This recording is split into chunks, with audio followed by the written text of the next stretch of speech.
Hello, everybody. Welcome to another CIE panel. My name is Zeline Zikin, and I'm joined by the lovely three panelists for today. I got Matt, Sabrina, and Trevor. So today we're going to be focusing on League of Legends, making it better to be a player. I'll start off with Matt. Let's do some introductions. What do you do?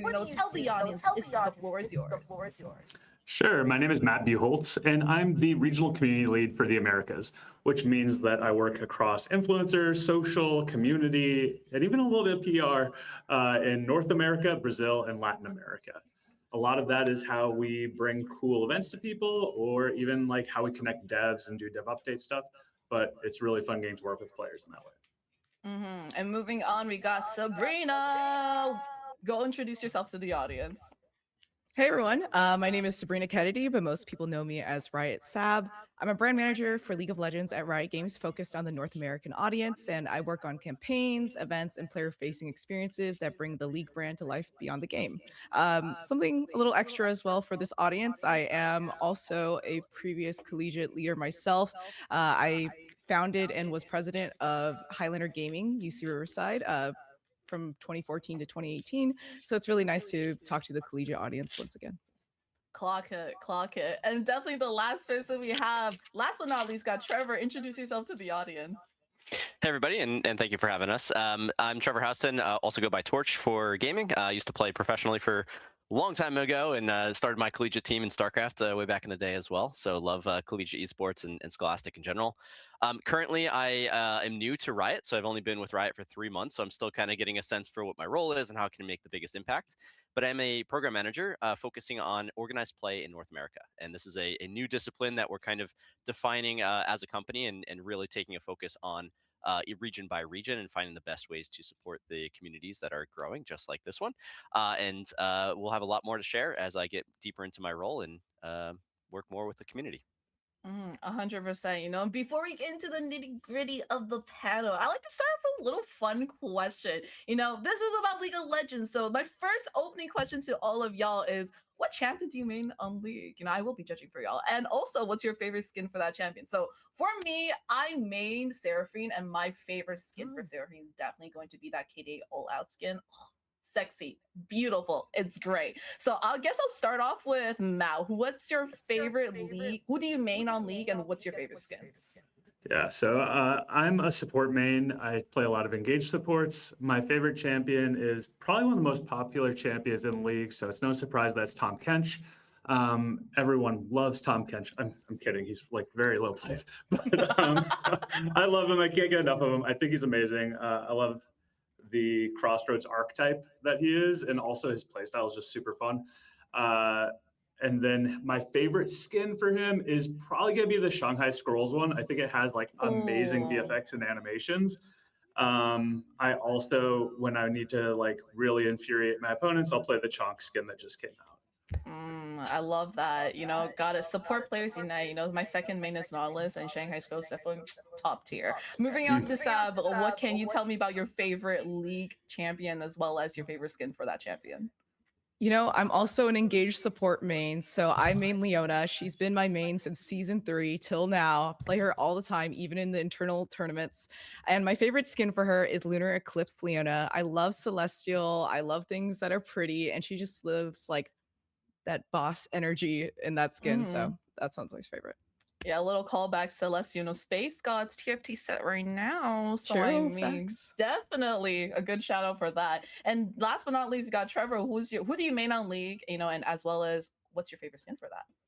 Yeah, so I'm coming back to League of Legends after probably like a 10-year hiatus, having to focus on other games for a little bit, and trying to relearn jungle, which is a bit of an experience for sure, as Sab knows from one of our internal tournaments.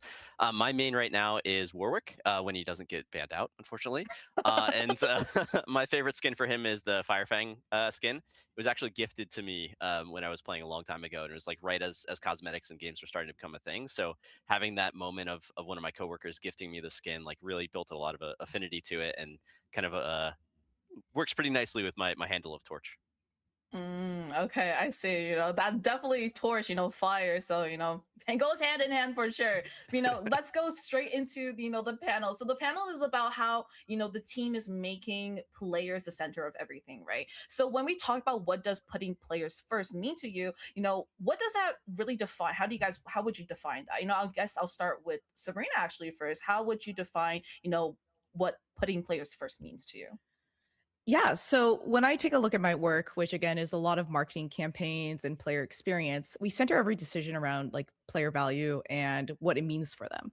We constantly ask ourselves, and I work with Matt and Trevor on a day-to-day basis. How does this genuinely excite or serve players? Is this fulfilling a need that they want? Is this something that they're asking about on social media? Is this something that's being showcased like in the data that we're seeing from the game health? And we want to make sure that we're designing all of our campaigns, events, and content that feel rewarding to those players themselves. Something that we do that I think is very special to Riot Games is nothing ever feels like just promotional. Like we're not just doing like Mm. big billboards and calling it a day like you'll see for some other like AAA games. We really get to the nitty-gritty of what our audience is looking for and defining that taste and culture for them. 100%. For Matt, how would you kind of define what it means to you by putting players first? Yeah, I think a lot of that is something that we say pretty frequently is we want to build league with our players.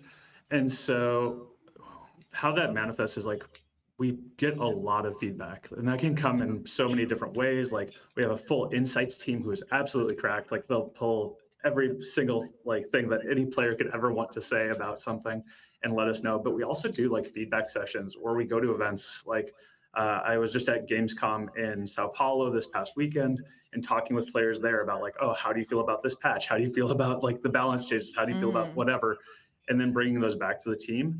And when we have people who give like really good, insightful information, it's not uncommon to bring them in on like a call to talk directly with the devs working on those sort of spaces.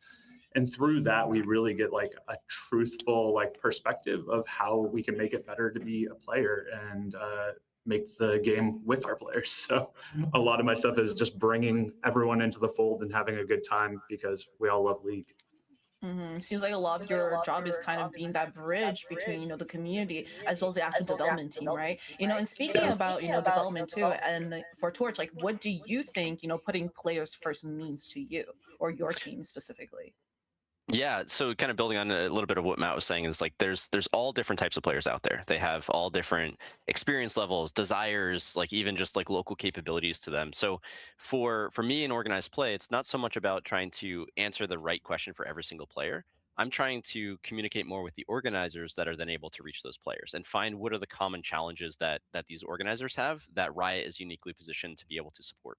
And how can we kind of reduce some of the barriers to entry to new organizers or make sure that organizers that are existing in the ecosystem are able to run another event after their current one once we support them to be successful with that one. So the hope and the hypothesis on our side is that if we can make it easier and better to be an organizer, organizers will partner with us to make it better to be a player at their events. And kind of going back to Matt, you talked about, getting the player feedback or just getting, community feedback and translating that to actual action. I want to ask you, like, can you walk us through like a recent choice that comes to mind where player feedback actually pushed the team in a direction you guys didn't really initially plan?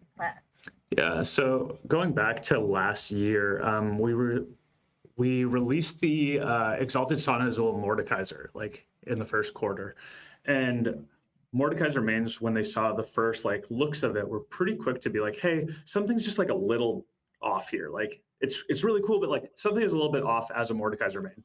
And so we developed this program where we brought in players from around the world um, who either had really high mastery points on Mordekaiser or had a really high ranking, or maybe they just like loved the lore and wrote like fan fiction through fan art, Mm, like just a super high affinity, people who would consider themselves Mordekaiser mains.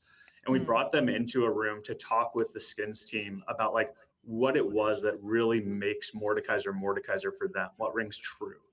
And something that was really interesting was while the team was like, oh yeah, Mordekaiser's like a warlord and he's really strong. The skin should really like bring out that fantasy of being like the most powerful warlord. The way the skins team had pictured it in their heads was like, guy in gold armor sitting on a giant throne, like, wow, he's so badass. mm. And the players were like, we want him to look like he was just out on the battlefield. He like, yes, he's the warlord. Yes, he's the best, but like he fights for everything. So just that small tweak of like making it like a little bit more beat up, a little bit like less shiny was actually the thing that really sold it for players. And being able to bring them in to give that perspective was so helpful because it's so hard to maybe boil down that exact like nuance without having those people in a room where you can have back and forth conversations to really drill into it.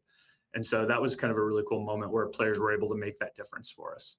And then for Saba, on the branding side too, you guys also get a lot of feedback to, oh, what you guys want to see or what kind of marketing campaigns actually work. But then there's also the other side where there's actually hard data and statistics that you guys analyze of what actually works, right? So like, how do you balance what players say they want and what your data tells you like they actually respond to, and then translate that to a marketing campaign or a branding decision for the game?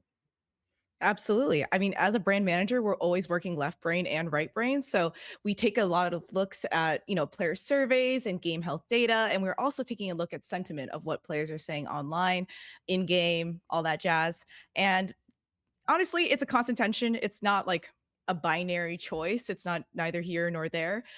All of this informs the decisions that we make. We use data to understand what is happening, but we use the sentiment to like really understand why and how it's making people feel.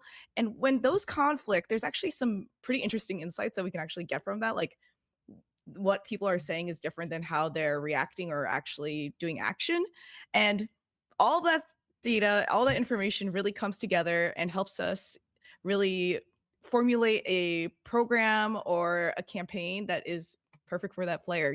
It requires a lot of intuition, it requires a lot of experience in the role as well. And being not only understanding the deep audience, but like being a player yourself sometimes really helps make that decision as well.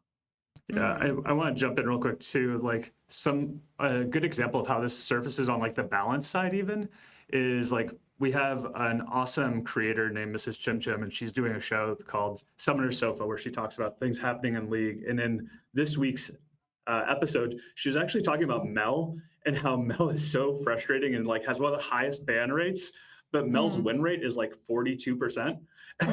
So like the data is saying Mel is really bad. But the players through their ban rate are telling us Mel is really broke. So like, where's the actual truth in there? So sometimes, it's like a frustration level or like, what about it is actually making those changes? So it's fun when like even players or creators are bringing those sort of like perspectives to things too. And going back on like the balancing issue, I guess I'll direct this to Trevor over. I'm sure you guys always hear, you guys see on Twitter. I'm gonna always call it Twitter, okay, by the way, or any like community forums or Reddit, seeing like, oh, this person's broken, this champion's broken. You need to up the like refresh on this, or you gotta change this. You gotta do a lot of balancing. But like for Trevor, like where do you draw the line between really listening to the community, but then protecting the long-term health of the game? Because if you make these quick changes, they're kind of like a band-aid solution, right? They're not really going to maintain the integrity of the game long term. But how do you really decide how to make these decisions or when these decisions should be made?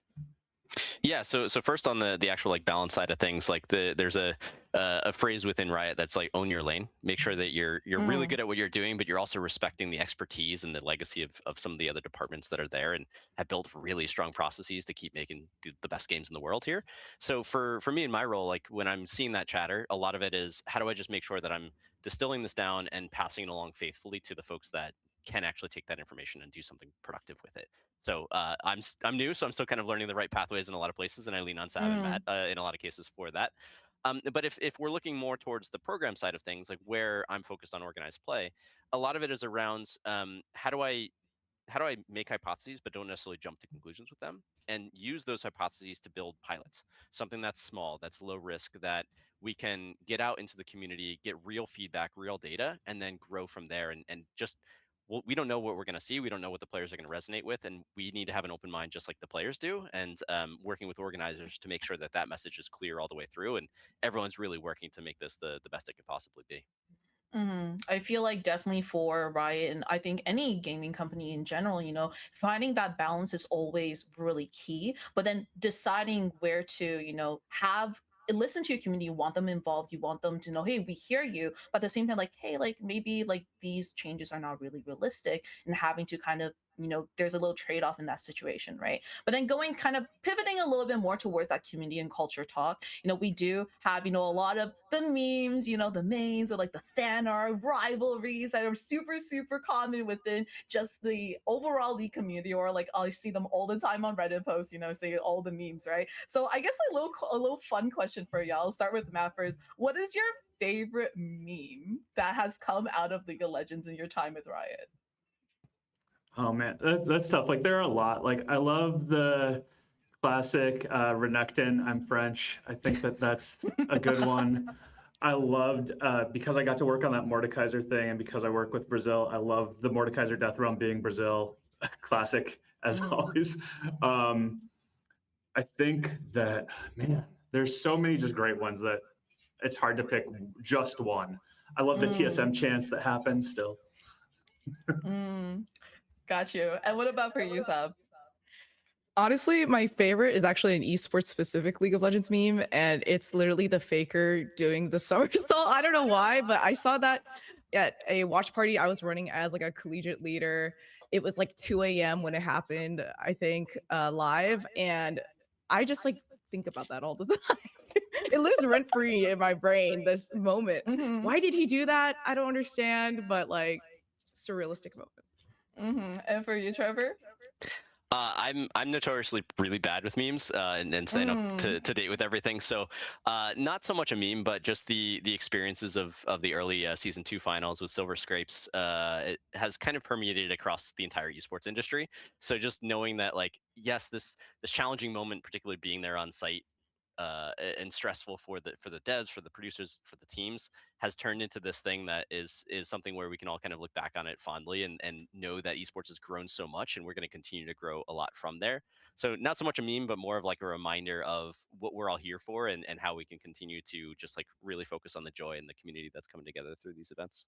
100%. And I think, at least for me, my current favorite League of Legends meme, I would say, is a really recent one where a comedian subbed in for, I believe, T1. Yes, you know exactly what I'm talking about. And then you just see, he just like, they lose, and then you pull, like, it's a bit obviously, but he pulls, like, what we assume is alcohol and downs it, and like the face. I see it all over my timeline, and it's hilarious. But anyways, going back to, talking about, commercializing, but also branding, community in general. I'll give this question to you, Sab. So how do you participate in player culture without really flattening or over commercializing it as someone who's in charge of the branding and also the marketing campaigns? Whew.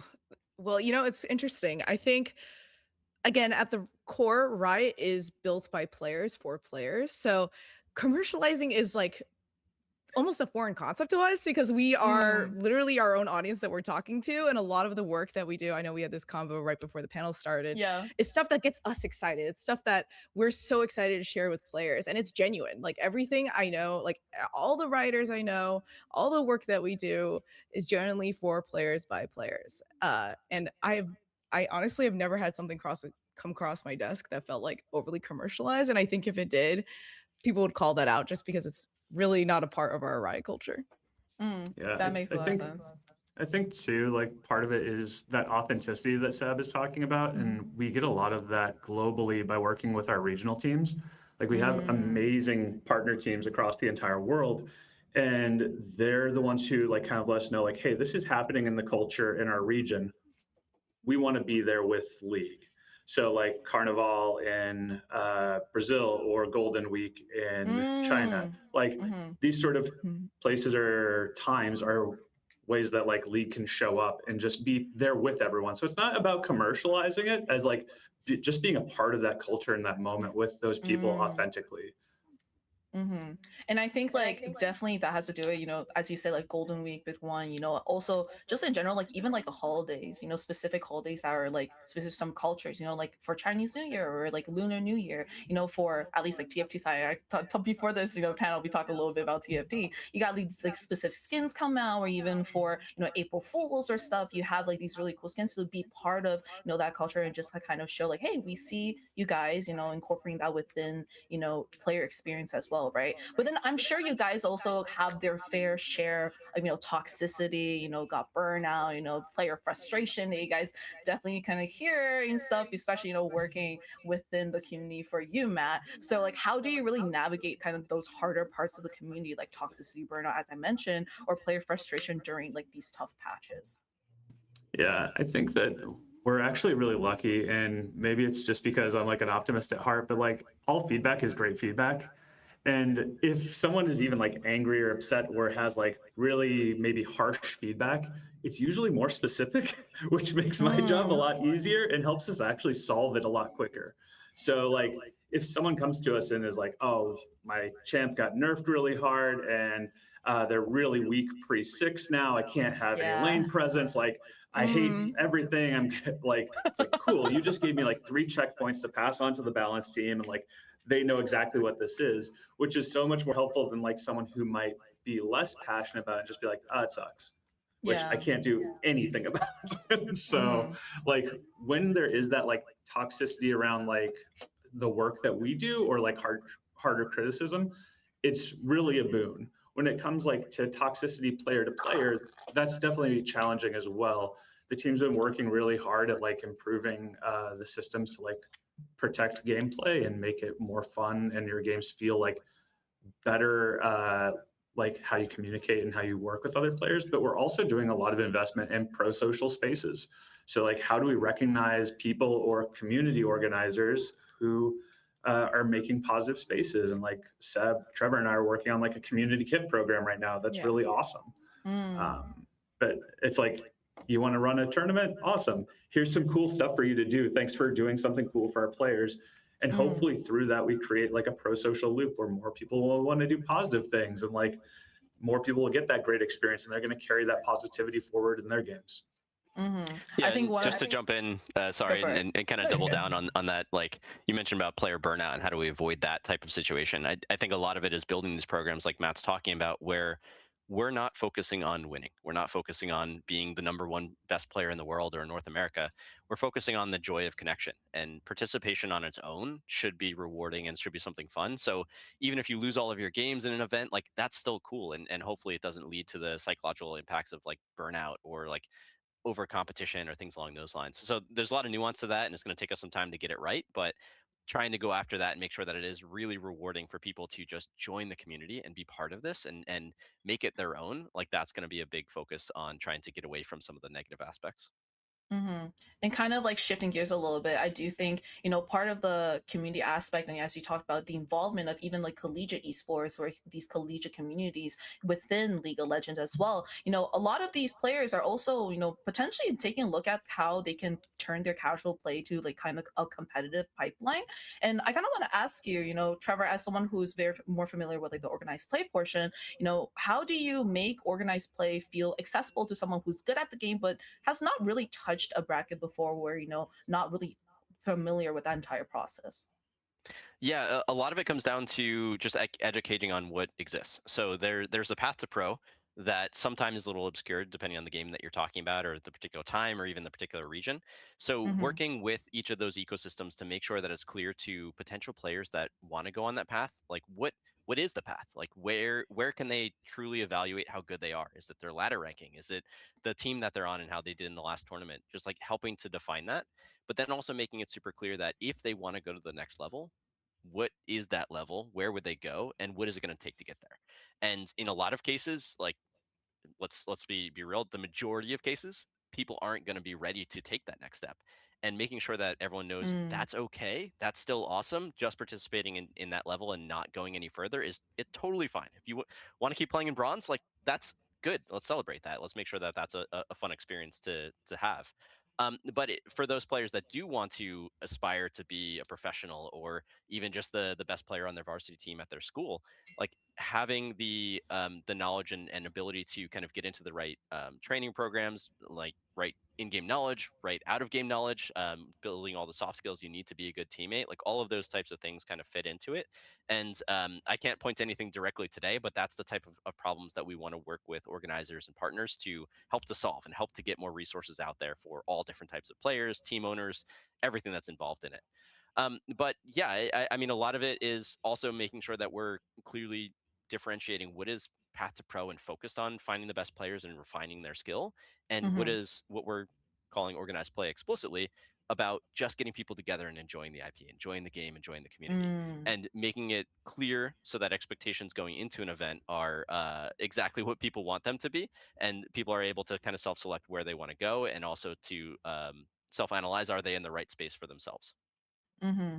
And kind of going to Matt now, like, how do you think the team thinks about students and on campus communities as part of the broader, league ecosystem? How important do you think it is to kind of really integrate these communities within the overall structure of the League of Legends community, or feedback, etc., or even this just pipeline that we kind of talked about, going from casual play to competitive? Yeah, I think that, you know, college is a place where a lot of people really do get into gaming at a much greater degree. Like we were even chatting earlier about like, all the spaces where we came in. I think like I started playing games like heavily in college when I was like at UW. I think we were the first esports team out of University of Washington. And Mm. like those people are like my closest friends still, like many many decades later. Like they were the groomsmen at my wedding, the same guys that I played Counter-Strike with. So like those Mm-hmm. spaces are really great for helping players find their identities, helping them find like communities that they can connect with, and helping them find like support systems. So those are all awesome things that we want to be a part of. It's not so much about just like driving League into those spaces as like allowing League to be those spaces that players can come and connect. So very much like kind of what you brought up earlier about like, Mm-hmm. maybe is it like marketing, or maybe is it like, what are the reasons to be there?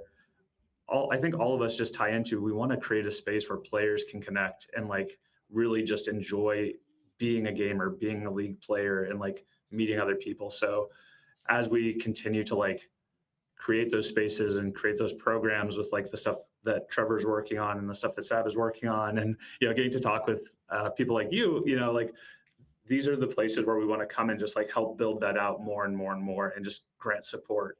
Like we love the feedback we get from y'all, don't get me wrong, like that's a great boon of it as well. Mm-hmm. But it's about like connecting players to players and helping players connect with Riot so that we can build the game together. Mm-hmm. I love every time you say Boone. I can't lie. Like my TFT brain is just like turned on right here. Oh, Boone, Boone, TFT. I can choose a Boone right now, right? Echo Boone. I was like, no, Fresh sorry. every time. I don't. No. The Thresh one is so cursed. Anyways, going You said back yes to first, so yep, no, Thresh every time. no. But yeah, Trevor, do you have anything else in addition? Because you work like really Mhm. closely and have in the past with colleges. Mhm. Yeah, I don't know if I have any additions to add to this question, but yeah, well, I'm sure there's more things to add as we continue to discuss.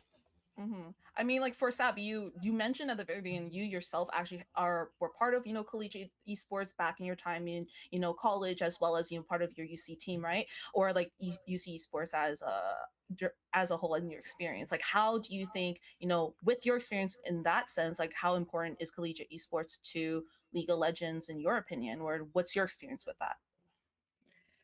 League of Legends and collegiate are kind of the reason why I'm here today. So I have a very biased view. I believe Mm, that it didn't just give me the opportunities to, obviously play the game, and community is always first. It really gave me that. It also gave me the skills and the determination to do what mm, I do today. It brought me the people that are closest to me.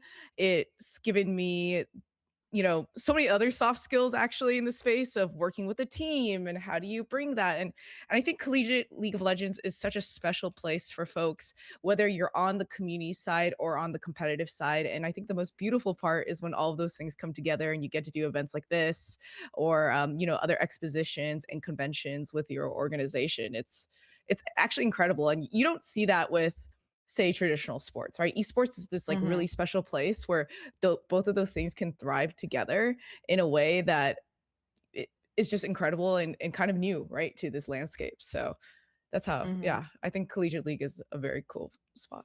And I think one other thing that I think is synonymous across just the community in general, and being a player, not just collegiate, not just post-secondary, or just in general across the world, is hype moments. Creating these moments of hype. Now, I think I'm gonna pose this question to each of you because I feel like you guys might have a different answer for this. So let's take us behind one hype moment you're especially proud of. What did the team see, hear, or learn that kind of made it land with the community? And I'll start off actually with Trevor this time. Can you take me behind one of those moments that you feel like you're very proud of that translated really great to the community as well? Hmm.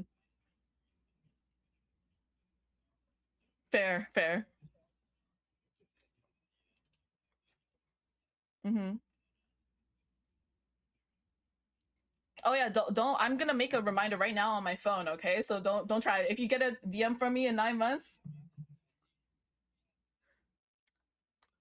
what's the hype? What hype moment? Then I'll take it to Matt. Can you give me an example of like this hype moment that your team has created, or like that kind of landed really, really well with me that you're super, super proud of? Yeah, so Seb and I actually worked on a really cool program recently here in LA where we partnered with Braindead Studios, which is like a lifestyle and media company. And we made this awesome event where it was like a show where players could come in, ask for a balance change to be put into ARAM Mayhem, and then the devs would implement it.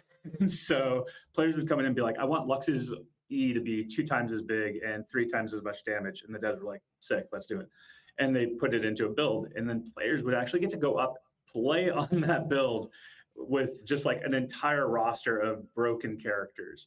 And it was really fun because it kind of goes into what we've been talking about this whole time of like gaming is fun, like League is fun, like let's just kind of throw away like some of this uber competitive stuff and just like enjoy our time together and recognize like how crazy it can be. And so that was an event that just like was really special, at least on like my side. I loved seeing all of our players like show up. It was an event where players had tickets and they still showed up an hour plus in advance to get there. We had some amazing like special guests drop in, and we had just a ton of fun. And so like that moment was really hype for me to see like League brought to a culture that I've held very near and dear, which is like Melrose like hype beast culture, and getting to see it like come to life there. And Sal, what about for you? Was that the exact moment you're thinking about as well? Well, I honestly have a lot of hype moments. I wanted to actually do a small shout out to when Anima Squad happened with League of Legends. We went to Toronto and we did a whole thing, which was fantastic in downtown near the graffiti wall. We took over a building and wrapped it, and people got to play Swarm for the first time in the world, which was fantastic. But I will say one thing that I do want to highlight as well is Spirit Blossom last year was a fantastic campaign. I was really in love with it. Obviously the skins are fantastic, they speak for themselves, but we on our team got to really bring that to life with players. And in one way, we actually did a multi-layered campaign with the DJ producer Davin. If you're familiar, he's also Oh my in the God. Canadian world. Yes, he's fantastic. Yes, exactly. And he's a big fan of Riot Games, and we were able to work with him in a completely different capacity. So we did a live stage moment with the Spirit Blossom music video on stage when he brought out his vocalist. We were able to create a whole brand identity across experience with like logos and cosplayers on the grounds that you could take photos with. We also did a merch collab with him that was really fun and really successful with Spirit Blossom Ari and the artist that does his art for his album covers and singles. But really, what makes this the most high moment for me is seeing the player reaction. We were in the audience just waiting for this big moment to happen, and when Lux came on the screen, everyone started screaming, "Lux, League of Legends!" And that was the crux of the campaign, and really the strategy that I wanted to have was to have League show up in the places where our audience least expects it, but they're spending their time. Like we're bringing League home to them, and that was really, really magical to me. I mean, as a Torontonian, I'm so happy you guys decided to do Toronto. Unfortunately, I wasn't able to attend it, but my boyfriend was. Like, he was able to actually secure merch for it too. He got like, I believe it was like the bomber jacket or something, or like a shirt or something. And I just remember he had it, and I can't find it now because he won't let me steal it from him. So, yeah, no, I would have worn it if I could find it.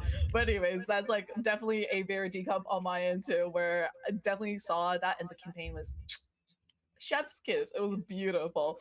And then kind of more shifting to, kind of again this hype moments. And one of the biggest things that I've noticed for League of Legends as a brand, or just in general for community, I see a lot is, as we mentioned, the lore behind a lot of these champions, as well as the cinematics. You have Arcane that came out in tandem with Netflix that had such a huge audience, like mainstream as well too. So why do you think League, as a branding, has kind of shifted more towards these music video cinematics and virtual concert? Why have they leaned so hard into storytelling beyond the game itself? So any of you guys can take it away. Honestly, is like, go for it. Maybe Okay, I'll go first. I know, Go for because it. Matt has a fantastic answer to this as well. I Mhm. know. But honestly, first off, League has some really amazing, deep, and rich lore. And because we have like 172 champions and 17 years of like being in the business, there is a dedicated fan base for every micro little thing about League of Legends, which is so rare, right? Like, not other games, not other media, not other entertainment has that. And it's so cool to work at a place where we expand into like the cinematics and the music and the shows, because that's really what's building that emotional connection to our players, right? For some people, it's really just loading off on the Rift and like playing ranked, or playing Area Mayhem. But for a lot of our players as well, it's transforming League into this entertainment ecosystem that they get to engage with and listen to on Spotify, and then watch on YouTube, and then go to a live esports event. All that really is League of Legends, and I think that's just so incredible in itself. But at the same time, everything really does also ladder up to the core gameplay experience. I don't want to lose sight of that when I answer this Mhm. question, because the goal is to enrich the competitive 5v5 experience and not like replace it, right? Like, Arcane Yeah. is a fantastic show. You can watch it even if you don't play League. But at the end of the day, it's telling a story about this incredible game that's been around for, again, 17 years. But I'll pass it over to Matt, who knows the lore very, very well. I love the lore. I get into it. I'm on our universe page all the time. So one of the spaces where we were getting really heavy insights from our data team was that players wanted to know more. They hear the voice lines or they see the skin lines with the AUs, and they're like, like, that's all I get. Like, I want more. I want more. Like, and so Riot really started investing a lot in like, okay, how can we bring something that is very highly requested by players to the players? And we've done that in a lot of different ways. And some of it is, the stuff you mentioned, but some is also kind of in different spots as well. Like the meta games that we have, like Demacia Rising that just ended, like had so much lore about how Lux was being trained by Tiana, and like all the history of Demacia, laid out in that way, which is a really cool and approachable way to deliver lore outside of just like reading, a giant like novella of whatever. There's a whole Garen novel that people can read, and so those spaces really gave us a awesome way to bring stuff to players. And even for the people that maybe started with Arcane and formed an appetite to like learn more about League or started playing League, when Arcane ended, it kind of transitioned into the game, right? Like Mel arrives back in Noxus afterwards, and we hear about these LeBlanc and Vlad plans and Otacon, and then we go into Spirit Blossom, and everything's just continuing. Now, even in the game, so the cinematics, the motion comics, all of that are all working together to give like a little bit extra of that lore that our players have said that they really want, and hopefully we're really continuing to bring that to them, because the team that works on that is going so hard to bring really cool things to players. And then kind of jumping ship to now, Trevor, how do you think that shift in, cinematic or even just like storytelling lore has translated into organized play itself? And has that impacted how you guys approach, changing up organized play, or adding, new patches, or, kind of responding in a sense?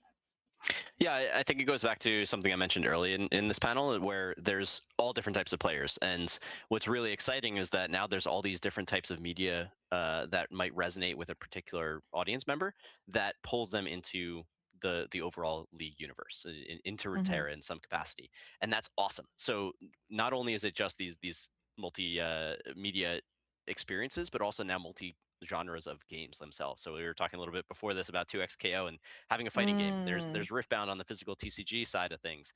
All of it is bringing people together into one community that can talk to each other, that can get excited, that can then want to run events with each other.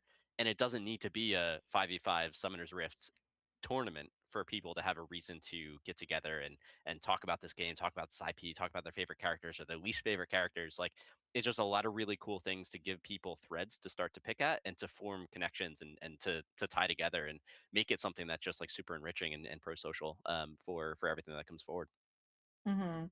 And then I think now also, talking about, League of Legends mean making these decisions, on the side of, the company or the game itself, the brand itself, right? It's not all sunshines and rainbows at the end of the day. We know this, right? You can't just, not everything's going to be positive. There's going to be some hard decisions that can be made. And I think for those hard parts, I want to ask each of you, what's a misconception players have about how decisions get made at Riot that you love to clear up? Because I feel like a lot of people have this kind of understanding where maybe a misconception that, oh, if they, why don't you just change it? Like, we said it's been a problem, why don't you just go and change it? Like, there's a lot of different moving parts, right? So I'll start with Matt. Like, what is a misconception that players have, or you feel like players have in the community, that you want to kind of clear up?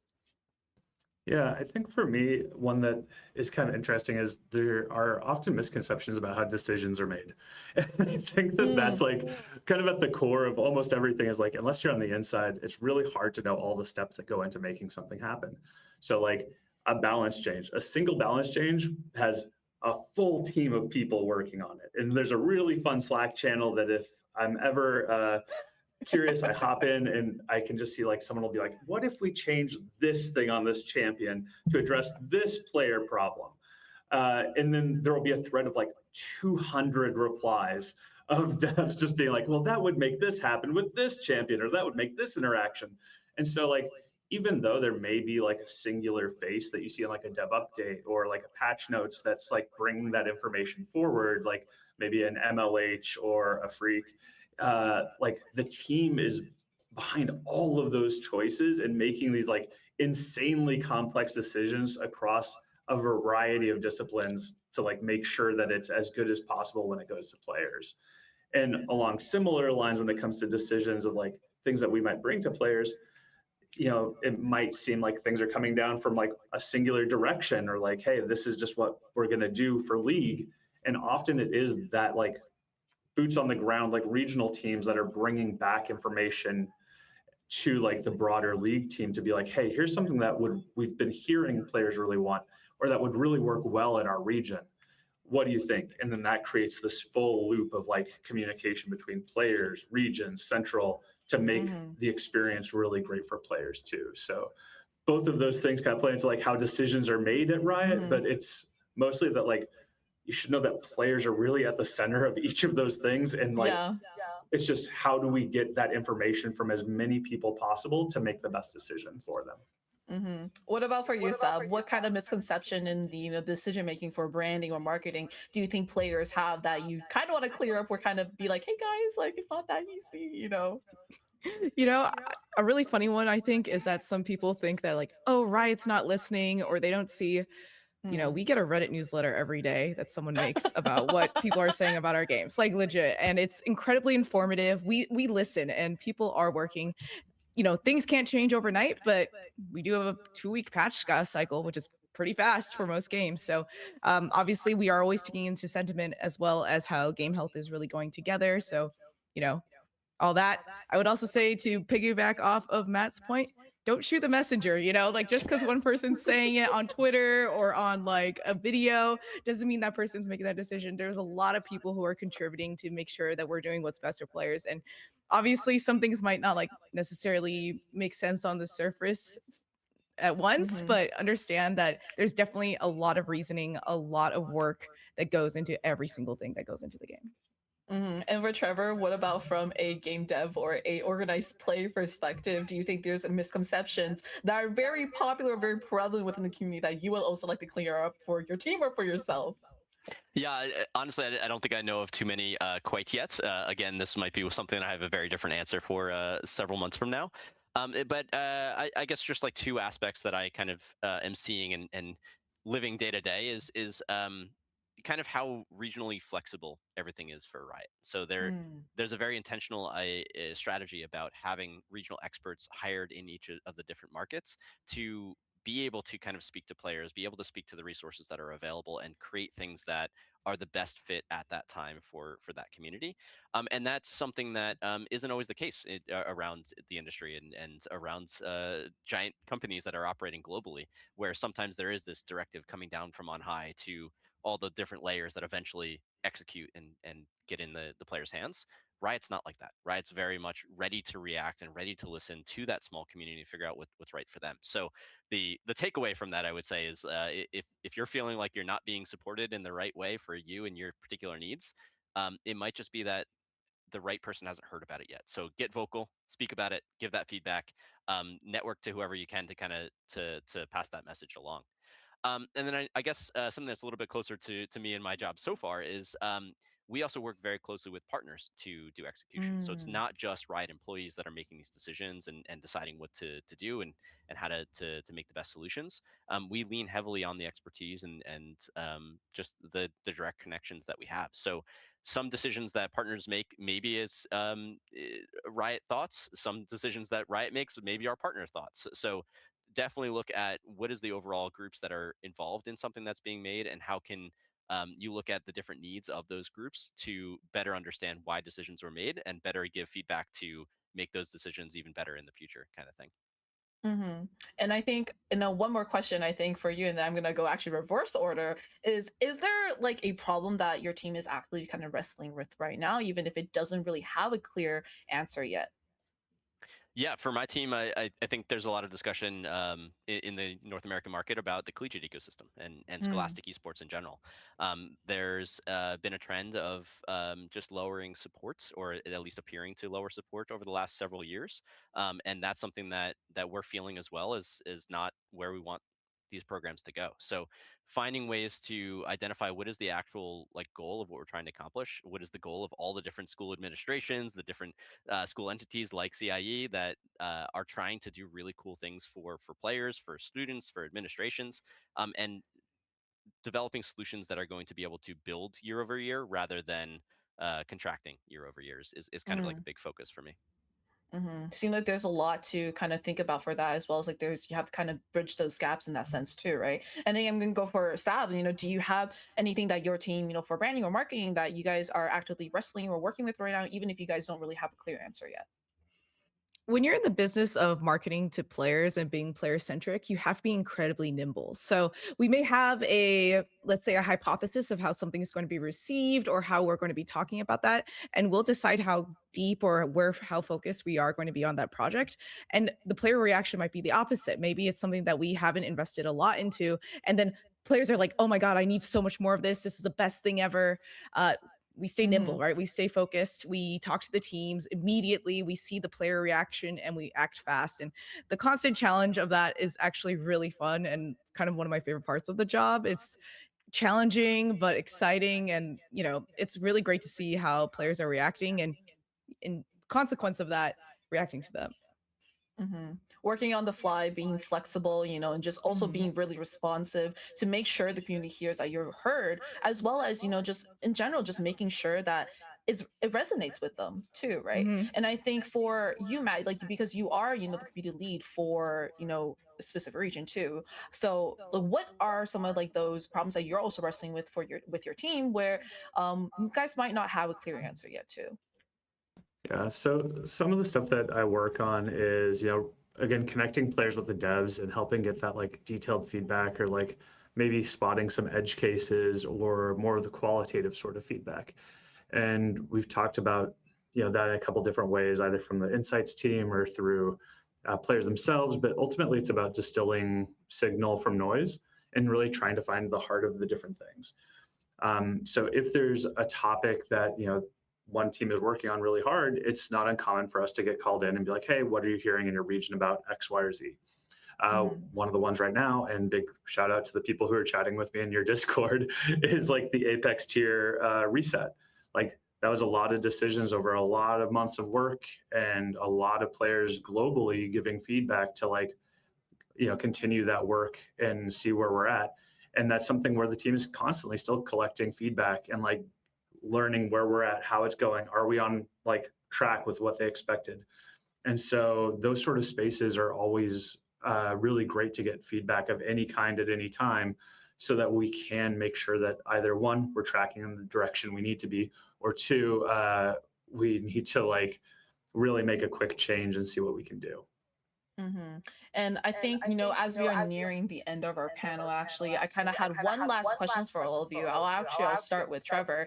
Is, for, just in general, I feel a lot of players, including myself, not just for League of Legends, but for games from Riot across the board, we really want to like turn our passion for that game potentially into a career within the esports industry, right? So how would you go about that? I know for Trevor, you are a game dev. What was that pipeline for you? And what advice would you give for someone who's trying to kind of get to that position that you are currently at?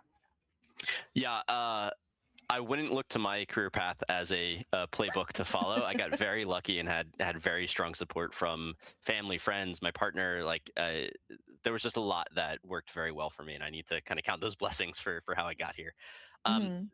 Setting that aside, looking at people that I've talked throughout my time in esports and seen a variety of successes, a lot of it boils down to just getting involved. There's so many different ways to be able to do things for free to start that will teach you so many things about what you're interested in, where your skill set is, where your skill set's not, but you can develop, and who you might be able to work with to make that happen. And that's not something you're going to get from a textbook, particularly not right now, where there's not that many esports programs out there in academics to kind of look to. So Retweet. it's go out there, get involved, join a panel, like be a host, join and like create a team. Look for just any way to get involved and ask questions. So ask, why is the bracket this way? Like, why is the reporting on this platform versus this other platform? You're not always going to get good answers or any answers at all, but going through that thought process and thinking through like critically, if you were in the shoes of the organizer, what would you do? What are the problems you would want to solve? Like all of that leads to really good thinking that then like introduces new questions that are then going to keep that cycle going.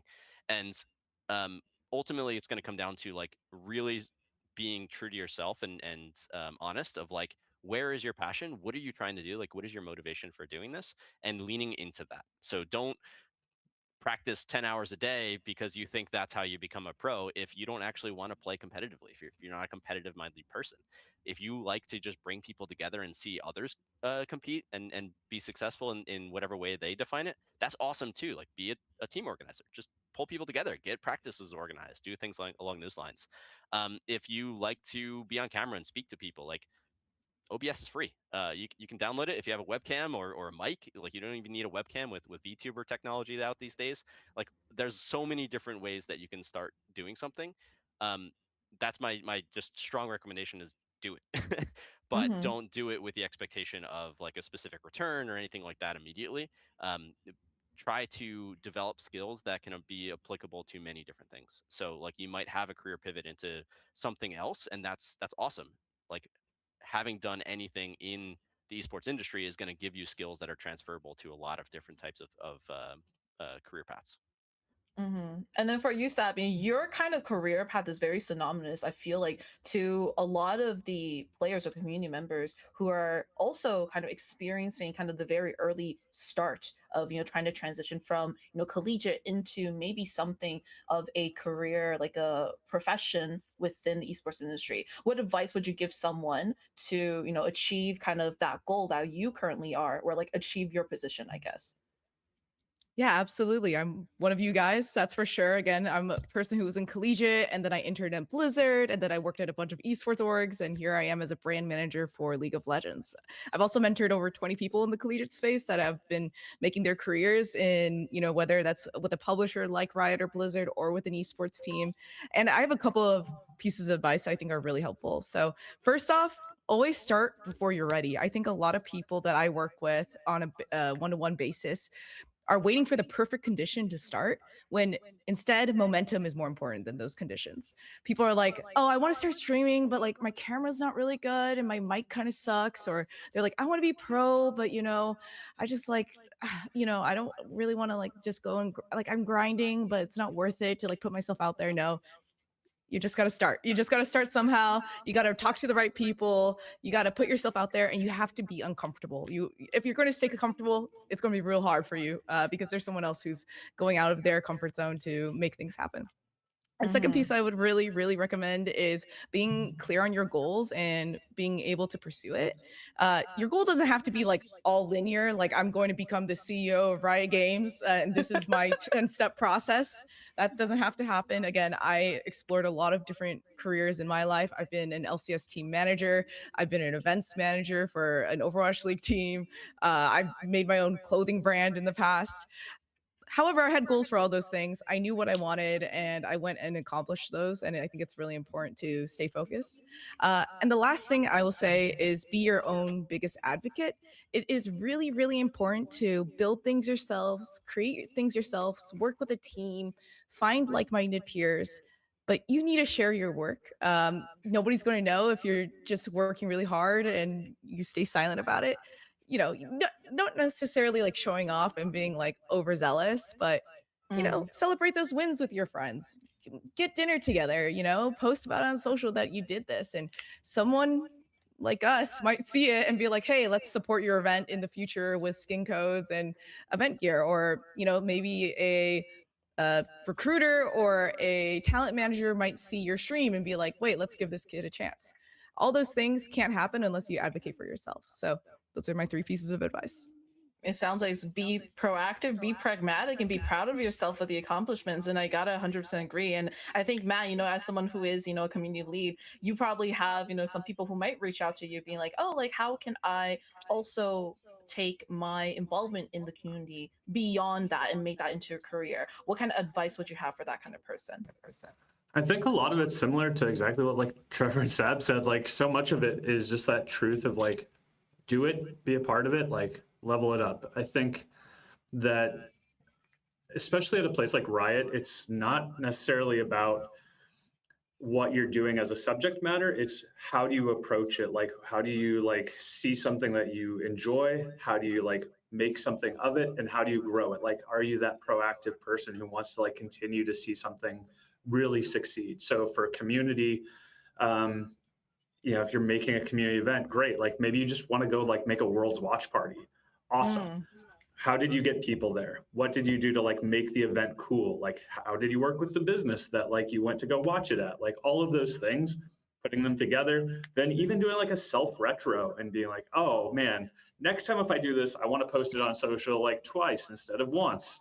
Like what sort of things are you taking the learnings from? And then show how you're continuing to do that over and over and over. Like when I started at Riot, I was a little surprised, and now I'm not surprised at all anymore that a lot of the people I work with come from outside of gaming, and they'll have just like something that they really love and that they're really passionate about and that they want to grow and that they were experts in. And they showed how they continue to evolve their craft there. And that translated amazingly into gaming because all of us are gamers at the heart. We might be a mathematician, but we're also a gamer. We might be, a movie producer, but we're also a gamer. And so gaming is kind of universal. It's how you take those things that you love and how you level them up that makes you like really a great option in the space. Gaming is community. It's really what ties the community together sometimes. And even in the unlikeliest places, you might be in a corporate setting, and like maybe your boss or someone who's a complete different department has nothing in common with what you do, but you guys both play League of Legends, and that's how maybe that ties in that conversation. You guys get to know each other and kind of build these relationships, right? As we are ending our panel very soon, I just wanted to give the floor to everybody. I'll start with Trevor first. Like, if you guys have just any last, things you guys want to say, any last thoughts that you want people who are watching the panel or just people who are later going to watch the panel know about your work or know about what Riot and what League of Legends is doing to again make it better to be a player. Yeah, I just want to reiterate something that Sab mentioned earlier in this panel, and that's that we're all gamers and we need to hear feedback from you all to make it better. So for me personally, like in organized play, it's something that we're doing new with Riot, a reinvigorated focus on it. I'm not going to get any of the programs right without hearing from you of what you're looking for. So find a way to reach out, whether it's on my Twitter, whether it's on Discord, whether it's through a friend's. Any way that you can, please reach out to me. I'm trying to talk to more people of all different types of focuses or investment levels and understand what challenges you have, what you're looking for, and how I can make it better for you. So I won't be able to do the goal of making it better to be a player without hearing from you first. And for you, Sab, any final thoughts on how, you know, League of Legends from your perspective is making it better for to be a player? Yeah, I mean, my first thing is general, and is that League brought me this amazing life that I have, the people that I really care about, the career that I love, and I'm super thankful for that. And I hope you guys have the same feelings, whether that's smaller or bigger. Um, Everyone is a player in their own capacity as well. Something I want to say: you don't have to be like, I don't know, like a streamer or an influencer to be like a visible League player. You can be a fan artist, you can be a cosplayer, you can just sit here and watch a stream and listen to us. There's no right way to be a player. And regardless, if you are a player of League of Legends, we really, really appreciate you because we're one of you. And we hope to deliver what you guys are looking for in the next forever years, hopefully. I hope League is forever. And last but not least, for the community lead, any advice or any last minute thoughts that you want to kind of really hammer home, you know, to the audience about how League of Legends is making it better to be a player? I think that one of the things I'm really pushing this year is just to always ask. Like, if there's ever something that you want in League or something that you want to do as a community member, ask us. Like, we're all pretty accessible on social, like what Trevor was saying. And like, even for this panel, y'all were like, hey, we're doing this thing. Can we get you in there? I was like, yeah, like, let's do it. Like, so Mhm. never worry about it. The worst thing that we can ever be saying is like, oh, we can't right now. We're really busy. Sorry. But that's not going to hurt your chances for asking again in the future. Like, we want to be there for you. We want to support you. So just ask. And one thing I would mention is if you do ask for anything, make sure you don't ask for Riot Company. All the freaking Riot employees are already plagued with those requests all the time. Okay, so guys, make their lives easier. Have some constructive criticism for that. All jokes aside, thank you so much everyone for participating in this panel. I really appreciate you guys taking the time out of your really busy schedules to be part of the CIE panel for League of Legends, making it better to be a player. And thank you so much for the audience for really taking your time also to watch this panel, and hopefully this gives you guys a little bit more insight of how everything works, decision making, and how you can also get involved in how League of Legends is truly, a very player-centered game in all decision making as well. Anyways, my name is Zaleen or Zikin. I was joined by my three lovely panelists, Trevor, Sabrina, and Matt. And that is going to be end of it. And I will hope to see you guys later on within this channel, as we do have two wonderful streams coming up. We do have our League of Legends Grand Finals, League, coming up on 7 p.m. EST or 4 p.m. PST. And we also have our CS tournament start, which is going to happen on our secondary channel, CIE_GGs2. But anyways, thank you so much, everybody. I hope you guys have a great day. Take care. Thank you.